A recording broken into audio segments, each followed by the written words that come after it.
एक पुराने ज़माने की बात है। वैदराज का ज़माना उसकी बात है। वैदराज आज कोई एक बूढ़े आदमी को देखने के लिए गए और उन्होंने नाट से देखा कि जो बूढ़ा आदमी था उसके पास थोड़ा ही समय बचा हुआ है। बाहर से आते हुए उन्होंने उस बूढ़े के पास गए थे तो उनके पास दवाई नहीं थी। उन्होंने बूढ़े आदमी को बोला कि मैं घर पे जाकर मेरे आदमी के साथ दवाई भेजता हूँ, तब तक आप आराम करिए, सब कुछ ठीक हो जाएगा।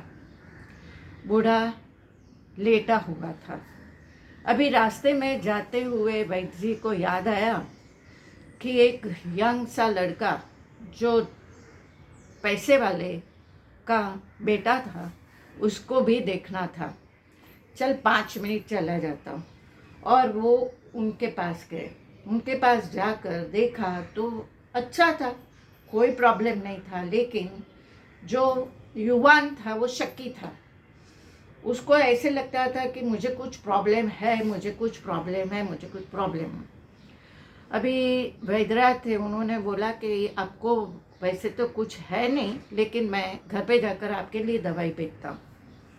घर पे गए और अपना जो एक प्यून जैसा आदमी था उसके साथ 2 पूरी बनाई, एक बूढ़े के लिए और एक वो यंग लड़के के लिए।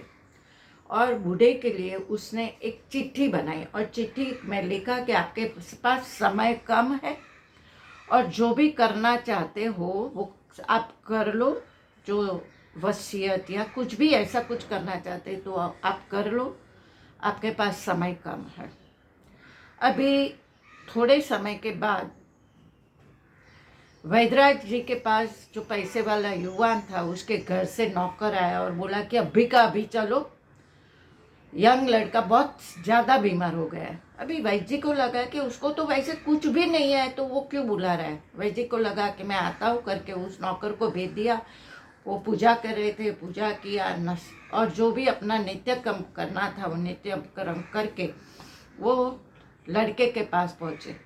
लड़का करवटें बदल रहा था, सांस भी नहीं ले रहा था, उसकी सांसें फूल रही थी। अभी वैद्यराज जी को लगा कि ये तो अच्छा खासा है, उसको अचानक क्या हुआ। नाड़ी देखी तो नाड़ी में कुछ भी नहीं दिख रहा था। तो युवान ने बोला कि वैद्य जी आप इतना लेट क्यों किया, अभी मेरे पास थोड़ा ही समय बचा हुआ है, अभी मैं मरने वाला है, आप कोई ऐसा मेरे पैसे ले लो, सब कुछ ले लो, लेकिन मुझे अच्छा कर दो। वैद्यराज ने बोला कि आपको कुछ है ही नहीं। अरे आपने तो मुझे ये चिट्ठी भेजी थी। अभी वैद्यराज ने वो चिट्ठी देखी और उनको तुरंत पता चल गया कि कहाँ गलती है। जो उसका बुद्धू नौकर था उसकी गलती है कि ये चिट्ठी बूढ़े आदमी को देना था, उसकी वजह उसने ये युवान को दे दिया। और इसीलिए तुरंत ही वैद्यराज ने बोला अरे ये गलती मेरे से और ये मेरे नौकर से हुई, मुझे बराबर ध्यान रखना चाहिए था कि ये बराबर किसके पास चिट्ठी पहुंचानी है उसके पास पहुंचे। आपको कुछ भी नहीं है, मैंने तो खाली आपको विटामिन की गोली भेजी थी कि आपको ऐसे लगे कि गोली खाकर मैं अच्छा हो गया। अभी एकदम से युवान खड़ा हो गया जो करवटें भी नहीं बदल पा रहा था, रो रहा था कि मैं अभी मरने वाला हूँ। वो उसकी पत्नी परेशान थी, उसके माता पिता परेशान थे, सब बोल रहे कि तुझे कुछ नहीं है, तुझे कुछ नहीं है, लेकिन वो चिट्ठी थी उसके ऊपर से सब लोग भी मानने लगे कि अभी वो मरने वाला है। जैसे ही पता चलने पर युवान बैठ गया और सब लोग खुश हो गए। अभी युवान के मन में एक क्यूरियोसिटी हुई, उसको लगा कि वो बूढ़े आदमी का क्या हाल है, क्योंकि बूढ़े आदमी को जो चिट्ठी युवान को पहुंचनी चाहिए वो चिट्ठी बूढ़े आदमी के पास पहुंची थी। और उस चिट्ठी में लिखा था कि आपको कुछ भी नहीं है, आपको मैं तो भी ये विटामिन की गोली भेजता हूँ, आप अच्छे हो जाओगे, चिंता मत करना। अभी युवान ने बोला कि मैं आपके पास साथ आता हूँ और वैद्य जी और वो युवान दोनों बूढ़े आदमी के पास गए।